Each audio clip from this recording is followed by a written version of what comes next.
तर डोंबिवली दुर्घटना प्रकरणी सदोष मनुष्यवधाचा गुन्हा दाखल करणार असं एकनाथ शिंदे यांनी म्हटलंय। चौकशीत जे दोषी आढळतील त्यांच्यावर कारवाई करणार असं शिंदे म्हणाले। मृतांच्या नातेवाईकांना 5 लाख देणार, जखमींचा खर्च शासन करणार असंही एकनाथ शिंदे म्हणतात।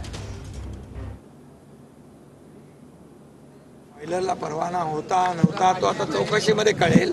चौकशीमध्ये जे दोषी आढळतील त्यांच्यावर कठोर कारवाई केली जाईल आणि या दुर्घटनेवर देखील सदोष मनुष्यवधाचा गुन्हा दाखल करण्याच्या सूचना दिलेल्या आहेत। सदोष मनुष्यवधाचा गुन्हा दाखल होईल आणि कुणालाही यामध्ये पाठीशी घालण्याचा काही विषय कोणी करता कामा नये, कोणी करणार नाही।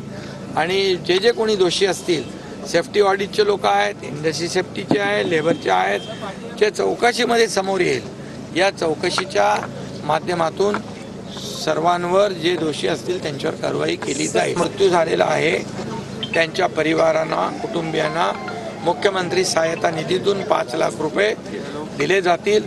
त्याचबरोबर जे आता जखमी आहेत त्यांचा देखील खर्च शासन करेल आणि त्याचबरोबर जे मृत्यू आहेत मुखी पडलेले आहेत त्यांना देखील मी आता आमच्या विनीता सिंगल मॅडमशी बोललोय, त्यांना देखील त्यांच्या डिपार्टमेंटच्या माध्यमातून, कंपनीच्या माध्यमातून जे काही नुकसान भरपाई देय आहे ती देखील